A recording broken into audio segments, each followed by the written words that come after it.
We've all done it. You're in a hurry, you quickly type a web address into your browser, miss a single keystroke, and you hit enter. The Domain Name System, or DNS, the Internet's directory that translates human-readable names into numerical IP addresses, is entirely literal.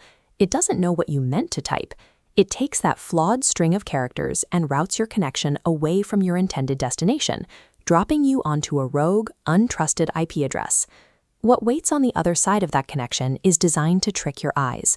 The rogue server rapidly loads a page mirroring the exact colors, layout, and login boxes of the brand you thought you were visiting. In the early days of the web, a squatter named John Zuccarini exploited this exact mechanic on a massive scale. He registered dozens of common misspellings of popular children's websites and redirected that accidental traffic to pornography, raking in millions of dollars in advertising revenue. Other attacks are far more surgical. In Indonesia, a hacker registered 5 slight domain variations of a major bank, creating fake portals to prove that customers would readily type their actual banking PINs into a counterfeit login screen. This tactic is known as typosquatting, capitalizing on human keyboard errors to hijack a user's session. It's a highly effective subset of cybersquatting, which is the broader practice of registering domains to exploit a brand's trademark for profit. A millisecond slip of a finger is all it takes. These historical cases show how a simple typing mistake created a highly organized, multi-million-dollar shadow economy hiding right inside the web's foundational address system. Attackers rely on a few specific linguistic tricks to build these traps. The most common are transposition and omission, banking on the fact that you might flip 2 adjacent letters or drop a character entirely, like typing Microsoft without the O. Then there is hyphenation. This weaponizes standard punctuation, catching users who mistakenly add a dash to a single-word brand or forget to include one where it actually belongs. Squatters also exploit the top-level domain, or TLD. By swapping a familiar .com for a .net or .org, attackers capture traffic from users who assume all extensions automatically resolve to the same official corporate site. In 2009, fans looking for Jennifer Lopez were caught by this exact TLD swap. Users who accidentally typed .net instead of .com were routed to unofficial sites that bombarded them with affiliate ads and money-making links.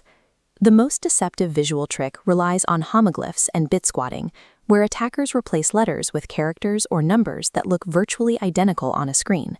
A lowercase l in PayPal easily becomes a number 1, and the human eye rarely catches the difference. These slight character shifts are engineered psychological traps. They are specifically designed to seamlessly bypass our visual filters when we are reading quickly. Once a user is caught in the trap, the squatter needs a way to monetize the traffic.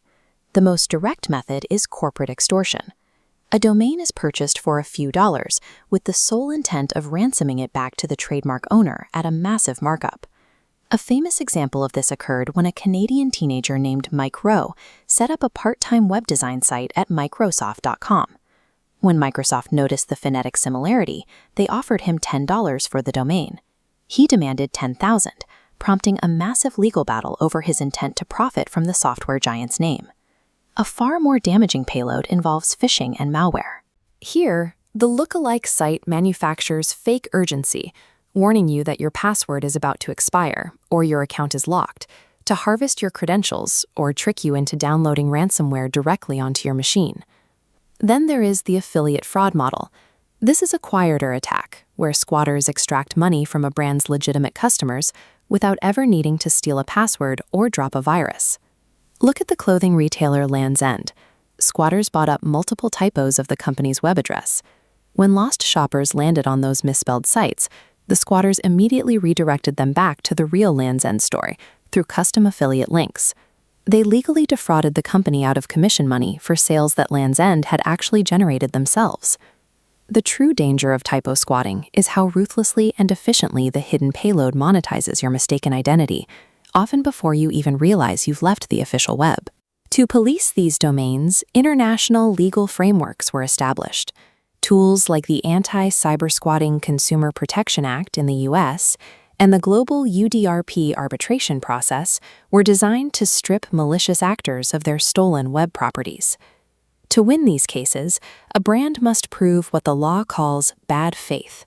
They have to demonstrate that the squatter registered the domain with a specific malicious intent to profit off the trademark. High-profile targets rely on this rule to clean up their digital presence. Actor Tom Cruise successfully used the bad faith requirement to reclaim domains that were exploiting his name to redirect fans to third-party advertising networks. But proving intent is difficult, especially because of the gripe site loophole. Sites built for non-commercial parody, protest, or criticism are heavily protected under free speech, making them entirely immune to corporate trademark claims.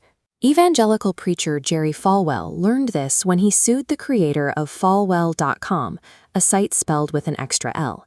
Because the site was a non-profit dedicated solely to refuting Falwell's views, the courts ruled in favor of the creator, deciding that no money was changing hands and free speech protected the critical domain.